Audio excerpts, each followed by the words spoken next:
It's been a while since I've been in a hot tub. Yeah, I haven't been in a hot tub in a while either. I remember one time when when I was living at that other apartment that we enjoyed the hot tub many nights in a row. Yep. That was a lot of fun. It was. I miss hot tubbing. But it occurred to me recently that without the bubbles, a hot tub is just like taking a bath with friends. Yeah, but often in the hot tub you're wearing clothes. Yeah. Some sort of overgarment. It would be even more awkward if it was like, I don't know, maybe they do that in Europe with nude bathing. Mm-hmm. Sometimes probably here in the U.S. also. But yeah, it's like a bath with friends with clothes. Right, yes.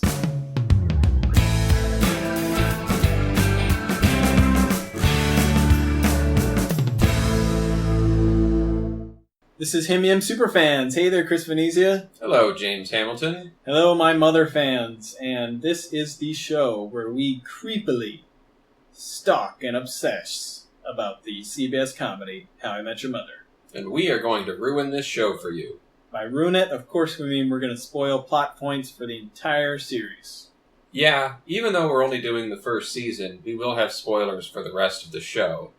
So if you don't want to know that the Purple Giraffe returns in a Halloween horror story style episode where it comes to life and picks the gang off one by one, then maybe come back to this podcast once you've watched the whole series. I couldn't even bear to watch the end of that one. So much blood. This week we're watching episode 2, Purple Giraffe, also known as You're All Sweaty.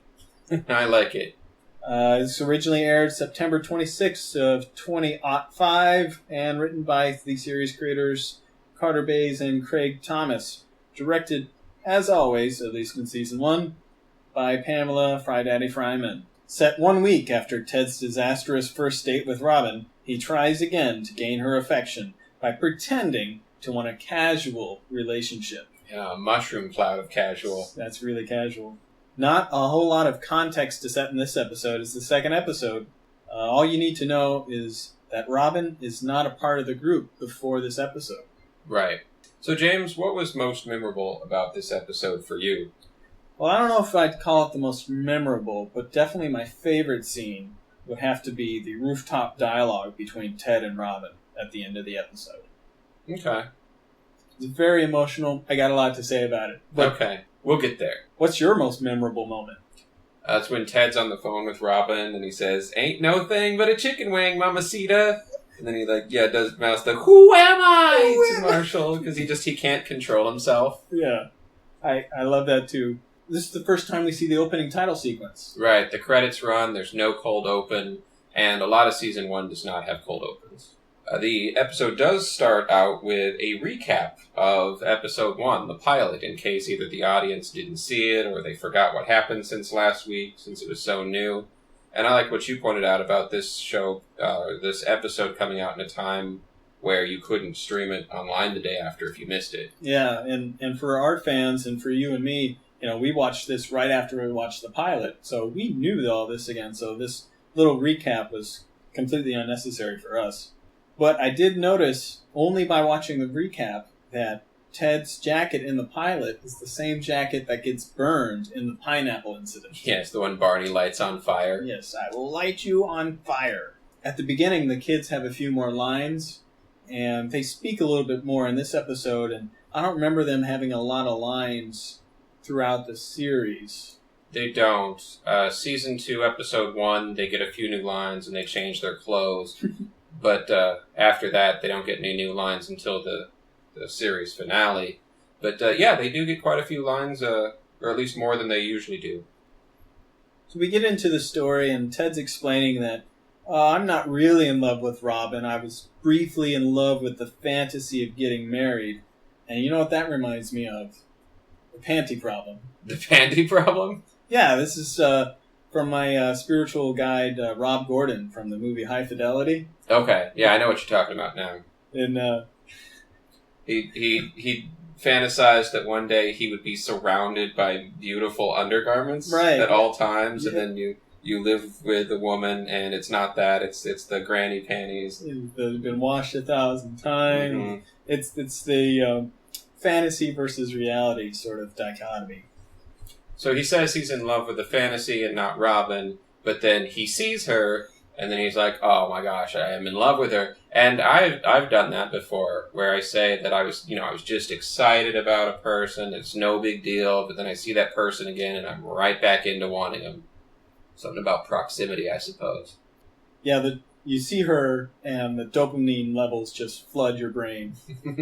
Right, and you associate that good feeling with that person. Makes sense. It doesn't end there. Robin is at the bar, inexplicably, it would seem, talking to Lily. Yeah, I wondered about that. I couldn't think of a reason why she would be there. Yeah, she lives in Brooklyn. We don't really know where she works. Maybe Metro News 1 is near the bar. It's possible. But I like what you were saying when we were watching the episode, is that it's possible that she actually went there hoping to run into Ted casually. Yes, yeah. And so Robin immediately leaves as soon as Ted shows up. Yeah, no, that's weird. And Ted is saying, oh, God, who am I kidding? I'm in love with her, like you said. And that's Barney's cue to give some advice, which is actually a rare moment of good advice from Barney, which is move on, give up. Yeah, because a lot of this, it really seems obsessive. Robin actually doesn't seem to mind, and I think we'll get to that and cover that a little bit more near the end of the episode. But it's really obsessive and a little creepy, and I think, Barney's got good advice. And also, if Ted wants to settle down and get married, Robin's not the one. Even though he says in this episode that she's the one. It's like, no, somebody who wants to get married is probably the one, Ted. Yeah. Yeah, so he doesn't take his advice. He comes up with this scheme that he's going to be a mushroom cloud casual. I have a theory, and I want to know what the fans out there think as well.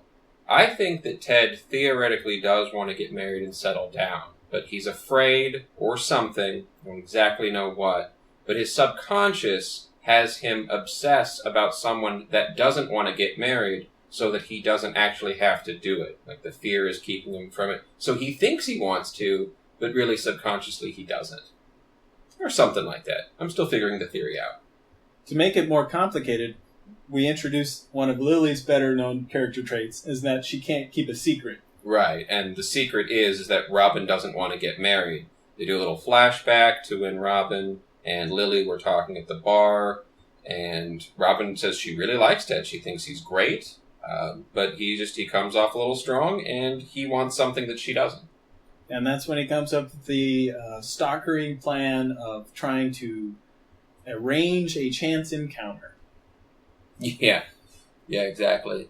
Yeah, I still think he should have taken Barney's advice, but that wouldn't have been a very interesting episode, and it wouldn't have been a very interesting series, no. I suppose. So we go to the apartment, and Lily is talking about, because she's got the ring now, she doesn't really want to wear other clothes, she doesn't really want to be wearing her shirt anymore, she's not wearing any underwear, and it turns out that Ted's been sitting there the whole time, which is another one of those, how long have you been standing there moments. Right, yeah. They should have known that he was there, and the group doesn't really have a whole lot of good boundaries. No, certainly not those three. They've been together a long time. That's true. Yeah. Well, Ted is just lounging on the couch, presumably for hours, waiting to see... he's just watching Metro News 1, waiting for Robin to show up on camera, and she shows up at the some sort of Quickie Mart. It's 75th and Columbus. Mm-hmm. Yeah, which is 1 block away from where we find out later where the apartment is. And I looked this up in Google Maps. It would be about a 3-minute walk, which means he could actually run there and get there before the news shoot is over. And he does, which is how he accidentally ends up on camera. And he just got there a little too quickly. Yeah, and this was the only scene in the episode that kind of felt off to me. And I think it was because... 1, we've never seen this set before, and 2, there's a lot of background acting, and it just seemed really fake and obvious. Like, there were a bunch of people supposedly talking, and like in the bar, I'm used to background actors appearing to be talking to each other and not hearing them. But in this set, it just seemed fake. Like, those actors are obviously just mouthing words and not saying anything.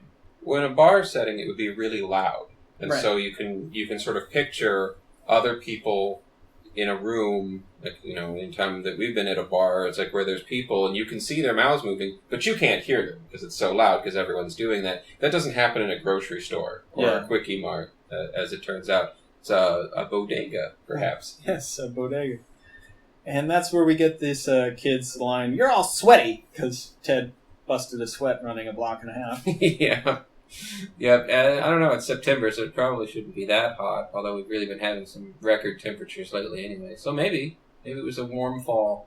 He follows through with his casual encounter scenario, and he pretends he's just there to buy some dip for the party that he's throwing next week. Right, so he says it's next week, but she's busy next week. She says she's going home. We still don't know that that's Canada yet. Nope. We have not heard that. Nope. And we find out later in the episode that she moved to New York City in April from Canada. We don't find out the Canada thing yet. But, yep, she's going to be going home next week, so he's like, oh, well, the party's tonight. I kept saying it was next week, and that, has now come up to this week, which is today, which is tonight. Yes. So it's almost a terrible lie, and he's about to bail, but he didn't. Yeah, it's a terrible lie. Bail. But he calls Marshall and says, "Hey, put your clothes back on. We're throwing a party in 2 hours." Which takes us to Act 2, where we have the party, where there's about 100 people in the apartment. Yeah, I've never seen the apartment so packed, not even on the night that it was puzzles. I don't think it was that packed. It was pretty packed during that one. We'll have to go back and take a look. But I was impressed that people were able to show up 2 hours. I mean, they must have started calling people right away. But I was thinking, some people take 2 hours to get ready. So, they must have started the second they got that phone call. They got a lot of party-ready friends, I guess. Mm-hmm. That don't have names, and that we never see again, and that they're not really close. Yeah, they don't seem to really care about too much. But Ted comes up with this play, almost out of, like a play out of Barney's playbook that, as far as the series goes, doesn't exist yet. Right. But it's like a play, but only terrible. Yes, it is not good. It's almost like the pickup artist stuff, like the Mystery and those guys who like intentionally emotionally manipulate women to sleep with them.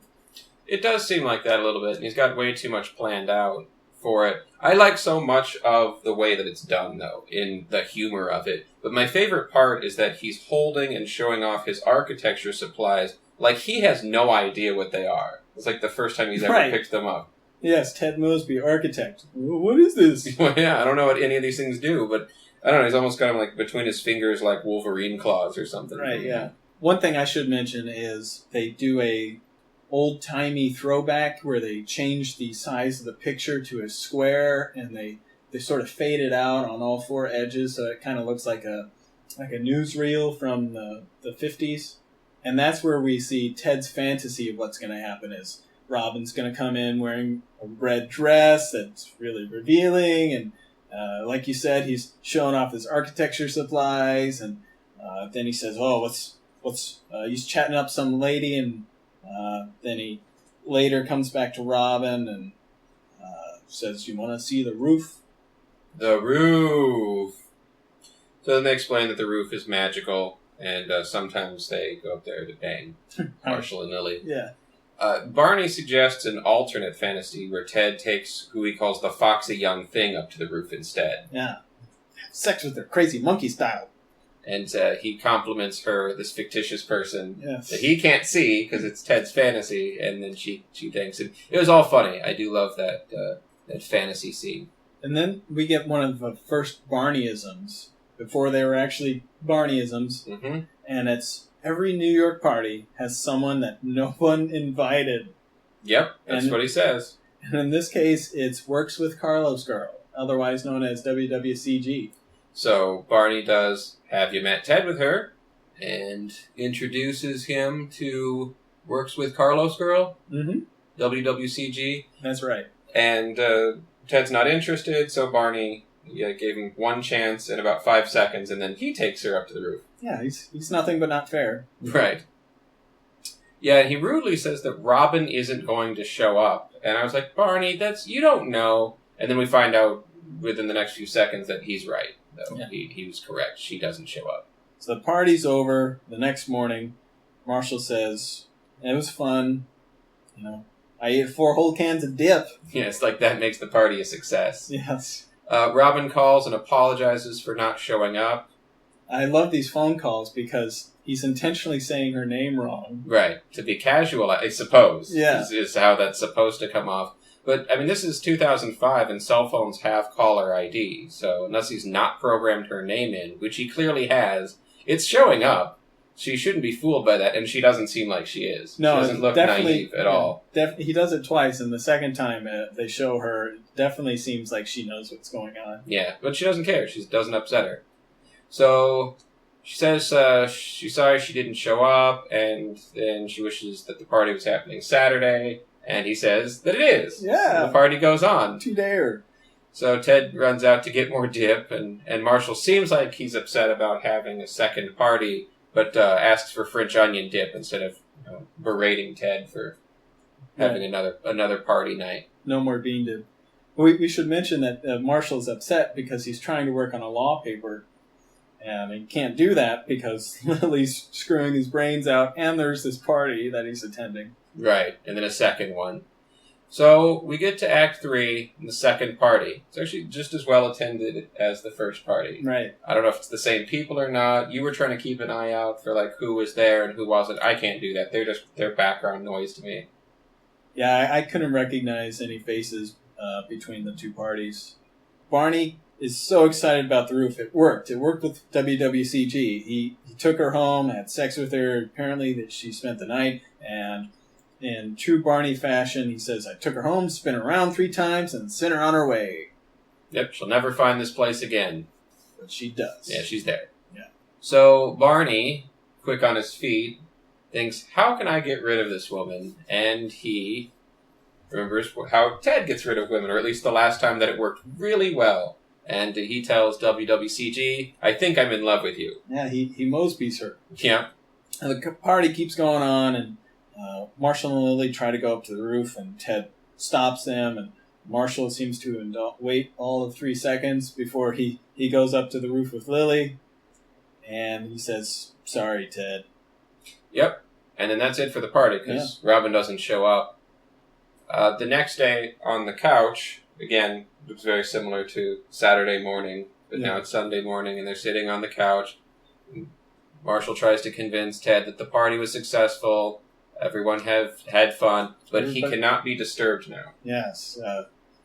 Makes everyone say, I will not have sex with Marshall. And then, yes, Ted even says it too.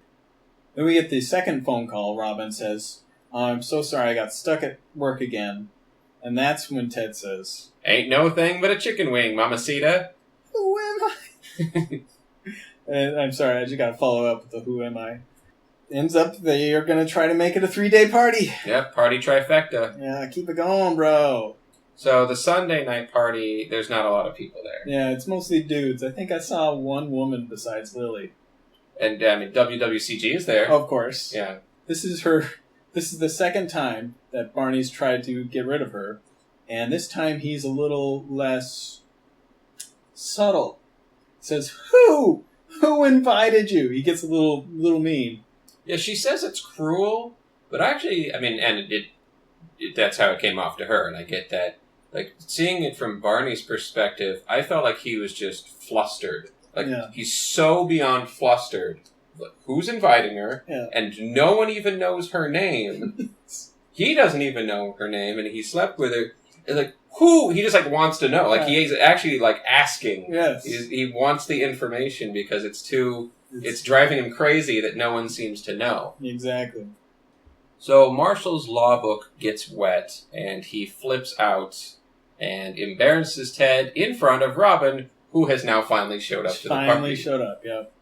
And Ted was actually kind of being casual, because he had to have known that she was there, and was not immediately talking to her, and he was sitting on the couch doing his own thing. Ted had a great look on his face, and at first I thought he was just sort of shocked that Marshall's yelling at me, but upon further viewing, he's shocked that Marshall's yelling at me, and he's really screwing up my thing with Robin. Yes, which is already weird enough on its own without other people helping out. Yeah.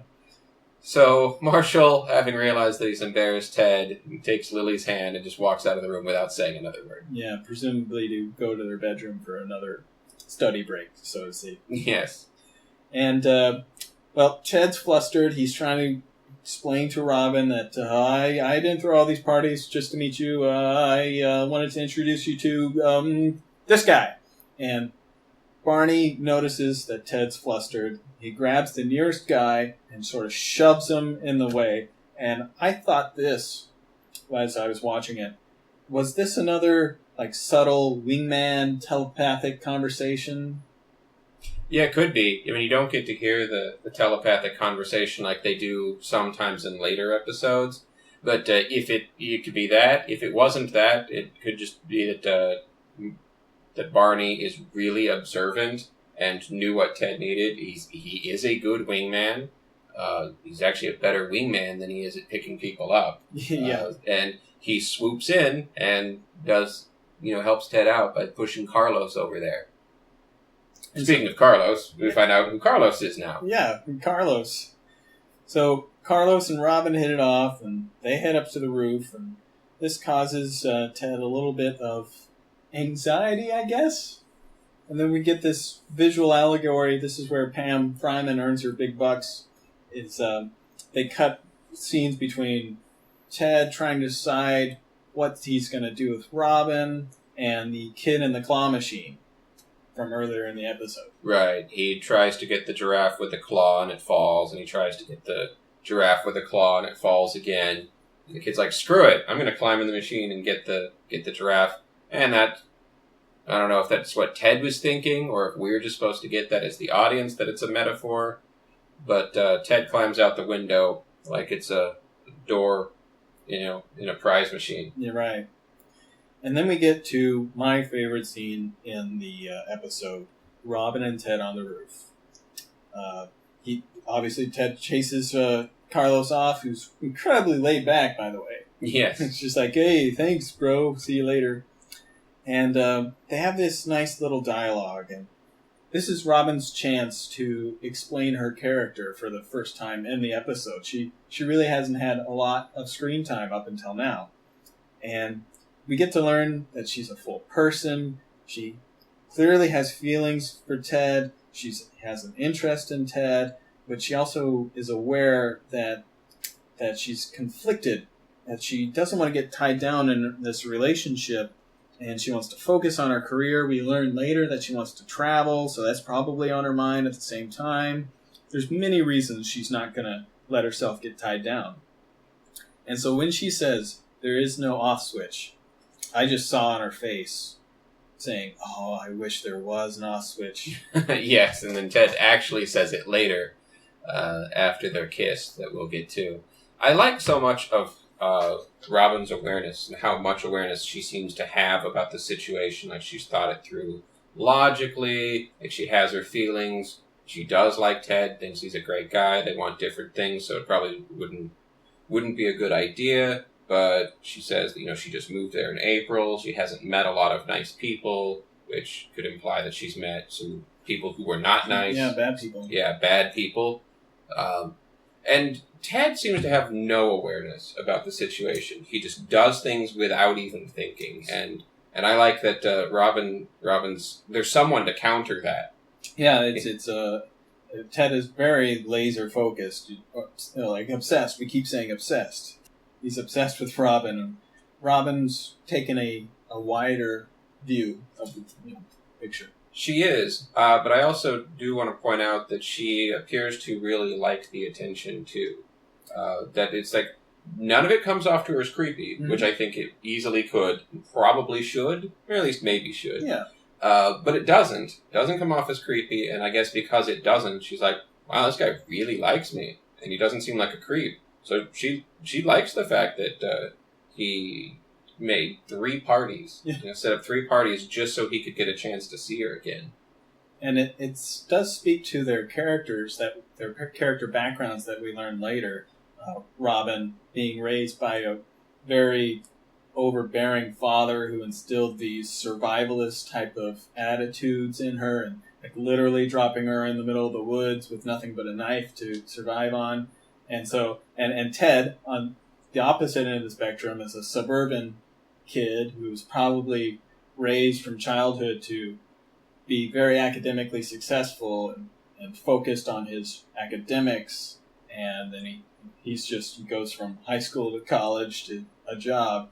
And he has a very clear track that involves no fighting off wolves in the wilderness whatsoever. No, I don't think that Ted would be good at that at all. I also like that his best friend was a balloon growing up. Yes. I'm not sure if that furthers your point or not, but I was thinking about him growing up in Cleveland, and he's got that cowboy hat long before he has the red cowboy boots, and his best friend was a balloon. Mm-hmm. I like that Robin says that the reason she doesn't want to date him is because she would either have to marry him or break his heart. Because she gets where he's at. For him, it's all or nothing. It's the end goal is marriage. And so she either has to do that if they dated or break his heart. And I think that's a really responsible thing to say. Just be like, I do like you and I actually do want to date you, but because of what your needs are, I can't give you what you want. I agree. It's very evolved of her and yet again shows that she's probably got more experience than Ted and knows that this is a healthier, better path. Yeah, like you said, she might have more experience than Ted. I think that's true. And she, in this episode, never once comes off as naive, like green or anything like that. She knows what's going on. Yeah. Even so, I do think that she realizes that she has feelings for Ted as early as this episode. You mean long-term feelings? Actually, I wrote a boner joke, but I'm not going to say it. Okay. But what do you mean by feelings? Because I know she's got feelings. You mean big feelings? I think she feels that she could have, if she chose to have a long-term relationship, she would probably want it to be with someone like Ted. Oh, okay. You're exactly what I'm looking for, but I don't want it right now. Okay. It's I wrote earlier in my notes that because we can have anything we want, we will never have everything we want. And so that's kind of where Robin is at the moment, where she's in a big city, her career's taking off, she can have anything she wants, but she can't have everything she wants. She can't have a loving, long-term relationship and the ability to just pick up and leave without emotional consequences. Right, to do her traveling that we find out that she wants to do and focus on her career and stuff like that. Yeah, I like that they both see qualities in each other that they like, but the timing is off. What is that about timing? I think timing's a good bitch. That's right. Robin even says that later on in the series, but that's the timing. It's the I like you, but I would like you to be a little bit different. Or I might someday grow to be the kind of person that would like you the way you are now, but I'm not there yet. And they're both doing the same thing. Right. Or I kind of thought about it this way. It's if I could just put you in a safe deposit box, just keep you there, and I'll come back when I'm ready for it and take it out. Yeah. Can we talk about the kiss? Yeah, please. I want to say Colby and Josh really gave a great performance here because specifically Colby, her body language in this kiss, her dialogue is that she's distancing herself from Ted, but her body language is saying something different. When Ted goes in for the kiss, she doesn't recoil or turn away. She actually touches Ted's face. Even when they bring their mouths apart, she keeps her face next to his. And even when Ted turns away, and he's too flustered to keep the embrace, she extends her arms just a little bit. Not like she's going to try to hug him, but just a little, just to touch him for just 1 second longer. And I kind of thought that was really interesting choice, and I really liked it. That's it's very sweet. And when we were watching again, I did notice that their faces stay really, really close together even after the kiss is done. And for, I think, a lot longer than what would be comfortable in person. But maybe they were thinking about kissing again, so they didn't want to move too far away or whatever. But I like that you thought about this very, very much, and it is touching. When I was working on my notes, I completely glossed over it. It was like, hey, there's silence. Well, that's more time for me to work on stuff. That's why it's my favorite scene in the show. Yep. So, I did like the awkward moment after they kiss where they don't even know what to say and they're kind of stuttering a little bit. I thought that was kind of fun. It's brief, and there's not a whole lot there. I was just like, no, that seems realistic. Yeah. Like, I don't even know what to say. Now what? Yeah. The friendship is ruined. Yeah. Because that kiss was good. At first, Ted suggests, well, let's just wait a few months and maybe it won't be so awkward. And then he changes his mind and says, you know what? No, let's go get a beer now. Mm-hmm. And so we get to see the gang all together for the first time down at the bar. We have Barney, Robin, Ted, Lily, and Marshall in their booth. In their booth. Their booth. And yes, the gang's all together. I don't know that Robin necessarily feels like she's a part of the gang yet. But, yeah, I mean, it is the first time that the gang is all together. Yeah. And she sort of gets initiated to the gang by insulting Barney. Which I thought, if I was Barney, I don't think I would be, and he's not, but I don't think I'd be too happy with that. Like, no, you've been here for like 1 week, and you don't get to start insulting me. I've been here for 4 years. They get to make fun of me, you don't. But he's so used to it that I don't think it really even affected him. Yeah. And we as the audience, we can accept it because I've seen Barney be a pig for 2 episodes so far. So we want him to get as much as he gives. Yeah, I mean, he's got it coming. So she becomes a part of the group, even though Ted says her being around will remind him that he's a jackass. Apparently he doesn't care that much about that, or he changed his mind as soon as the words came out of his mouth. Yeah, he gave up on that, I guess. But then the episode ends when Robin does a "Have you met Ted?" and he meets a new woman. Yeah, and there's a nice little look back and forth. Like there's sort of still a little maybe some feelings there, but as you pointed out when we watched it, he goes back to the conversation with the woman. And that's the last thing we see in the episode. He doesn't just keep staring at Robin, which would be, I think, the show. Like, it would be Fryman's choice to be like, all right, we need the audience to know that Ted is not giving up on Robin, so we'll have him stare at her, instead of talking to this new person, which he doesn't. So he talks to this new person. Now the audience can go on things like, maybe they can just be friends. Maybe this isn't a show about them getting together. Which it is. Spoiler alert. At least the entire first season is. Absolutely. And other episodes on the way. Sure. On the road into the future. A little ways down the road. Yes, a little ways down the road.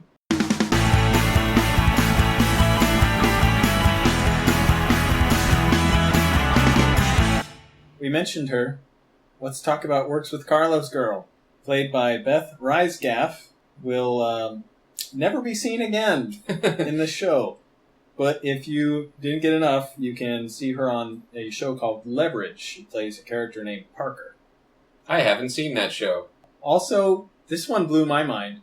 Playing Carlos is John Bernthal, better known as Shane from The Walking Dead. Yeah, I didn't catch that until you pointed it out. Well, you said Walking Dead, and then I got it. But yeah, I had no idea that he was Shane. He looks completely different in that, and I mean, much more muscular and put on quite a bit of weight. And obviously a completely different tone of show. Yeah, I mean, going from the laid-back guy to one of the first characters that has the super questionable morals. Right, yes. We got Lindsay Shonoweiss, who plays the foxy young thing from Ted's fantasy sequence, one that Barney says is smoking. Yeah, otherwise known as Left Nipple Girl. Yeah, go back and watch it again, although you probably already know what we're talking about. Yeah. So, first time Barney thinks he's taller than Ted. That does come back again. We do find out the truth later on in the series when Barney's truth serum drunk that he actually uses lifts, and that he's actually slightly shorter than Ted. Yeah. It's the first time that Lily can't keep a secret, right? Which is definitely going to be a long-running thing.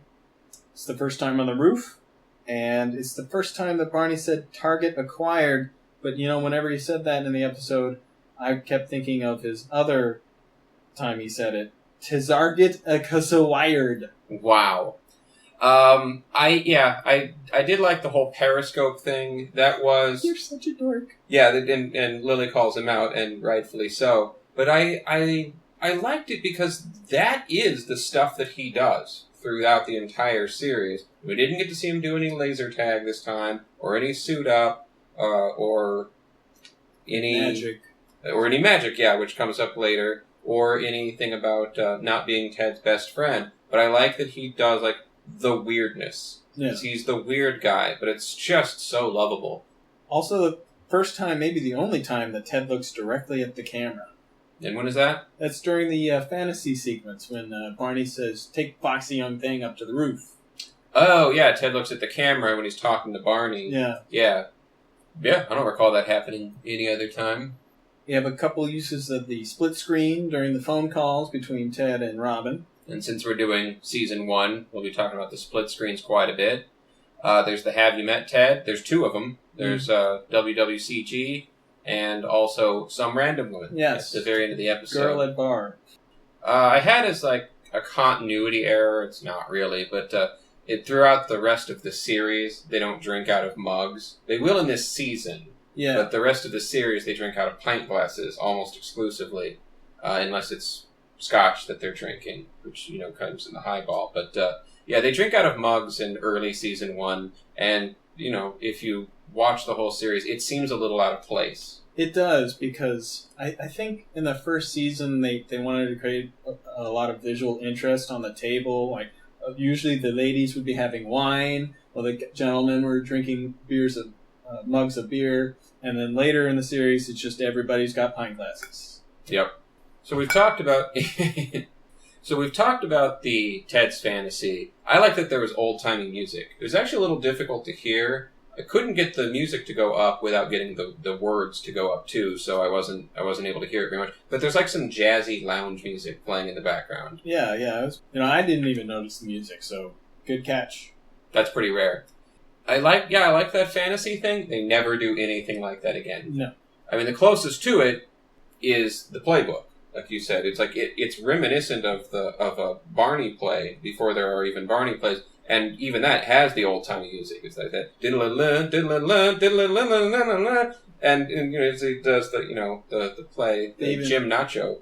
Yeah, they even put those in sepia tone, so you really think it's old. Right.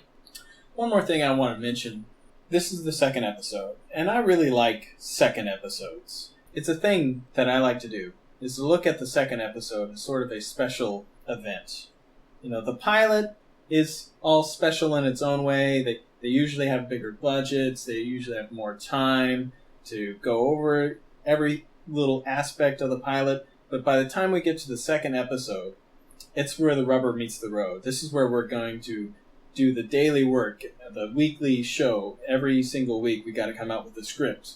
To me, there's a lot of shows that have good pilots, and coincidentally, there are a lot of sci-fi shows on my list. They're like Star Trek, Voyager, where they have a good pilot, but a terrible second episode. If they have a great second episode, it's a sign that the show's creativity was not tapped making just that pilot episode. I agree with that. I like what you said about the rubber meeting the road, is that, you make your pilot, and if it stinks, you're not going to get any more episodes. And if it's good, then where you really have to prove yourself is not with the pilot, it's with the second episode. Because that's when people are going to get a chance to actually learn about what your show is going to be. And if your second episode stinks, I mean, you mentioned a show that I didn't watch, so I don't know how long it lasted. But in my opinion, if the pilot's good, but you don't prove yourself in the second episode, or you at least better get it by the third, then I don't think you're going to be likely to get more than your 13-episode run. If you set up unrealistic goals in your pilot that you can't follow through with on a weekly basis, like if you... Well, I mean, I think I get what you're saying. It's like the idea is that if you sell your pilot if your pilot makes you too big for your britches, right, kind of thing, that it's like, oh, okay, no, I will totally watch a show about what you said this is going to be. And like, oh, we can't actually pull that off. Right. So then you make your show about something else, and you just switch gears. And so your second episode is not like the pilot. I think that's what you're going for. Yeah, it's like the pilot's It's like, it's analogous to writing a check that your ass can't cash. Yes, yeah. And if you even think about it from the writer's perspective, there's got to be a little bit of terror when you hear that, oh, they really like to pilot, you're going to series. Like, I'd imagine there's a certain moment in a writer's career where it's like, oh, I wish they hadn't picked it up.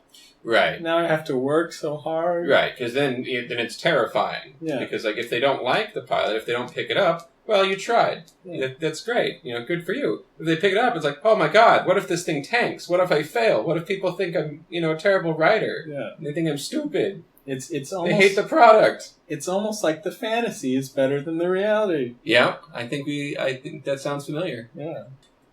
In the series finale, The Last Forever, there's a scene that's set immediately after this episode's over where Lily says, Robin's part of the gang now. Nobody bangs her. Yes. And Ted's like, no, she's only rejected me 3 times. I'm very much in the game. Right, yeah. And Barney's like, nope, it's too rich for my blood. Yeah. We find out that it's not. That's not true. It's just, they got 8 years of growing up to do first. So let's do the character motivations. So what was Ted up to? Well, he's obsessed with Robin.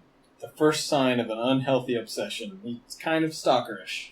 And I think it comes off as funny, but only because it's on TV, and also a little bit because Robin doesn't seem to mind. If she minded, then it would be bad even for TV. But if I acted like Ted, I think that everyone would have an intervention for me. Oh yeah, definitely. Speaking of Robin, she doesn't get to say much in this episode, and she's working most of the time, and then she has a nice scene at the rooftop with Ted. Only there do we see the internal conflict she has and her vulnerability. The rest of the time, she's got her guard up. And she likes Ted. She isn't turned off by Ted saying, I think I'm in love with you, or throwing 3 parties to see her again. She just doesn't want anything serious. Then Lily and Marshall, they're focused on each other physically for the majority of this episode. Yeah, since they just got engaged. Lily's supportive of Ted, but she also gives him the tough talk when she needs to. She's saying, she doesn't want the same things as you do. Let her go. Marshall has a little bit more. He's focused on his law career. He's obsessed with getting that paper done. Mm-hmm. And he's supportive of Ted, despite Ted being selfish and potentially keeping Marshall from writing his paper. And also, he ate a lot of dip. That's right. He wants French onion dip. More French onion. As you're saying, this is the first time that we sort of get to see Marshall as the food guy in the group. He doesn't really establish it here, and they don't really delve into it, but he's definitely the food guy. Mm-hmm. Barney, meanwhile, he's got the little thing with WWCG, and at the same time, he's trying to teach Ted how to live, a.k.a. don't be obsessed about Robin. Right. And he works with Carlos' girl, so this is the first time that we get to see him hook up with somebody. And it's definitely not the last. So, Chris, do you have a life lesson for this week? Sort of. I put that being obsessed with someone is okay if they're into it. I don't actually know that I believe that. That's what I wrote down. Is that 6 question marks? As long as it's yes. Or being obsessed with someone is okay as long as it's funny. Okay. That also might be what it is. The giraffe represents Robin. Yes. It's a metaphor. And the claw game represents the games that we play in dating. That's what a metaphor is. It's a metaphor. Well, I guess that's it. All right, well, join us next week when we discuss The Sweet Taste of Liberty. And I'm excited about that one. I'm excited. I'm more excited. You're excited. I'm more excited than you are. Feel these nipples.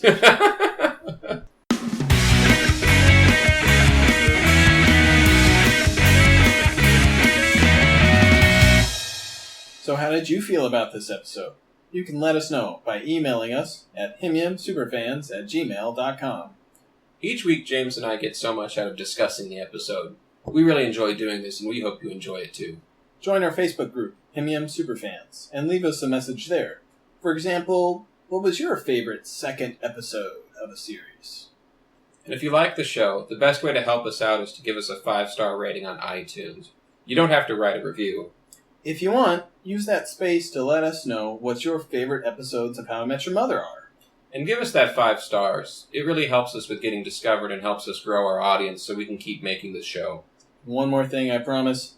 Please tell your friends about the show. Like us on Facebook and hit that share button when we post an episode. That really helps us out. Thanks, folks. We'll see you next week. Bye-bye. Peace out! I will not have sex with Marshall.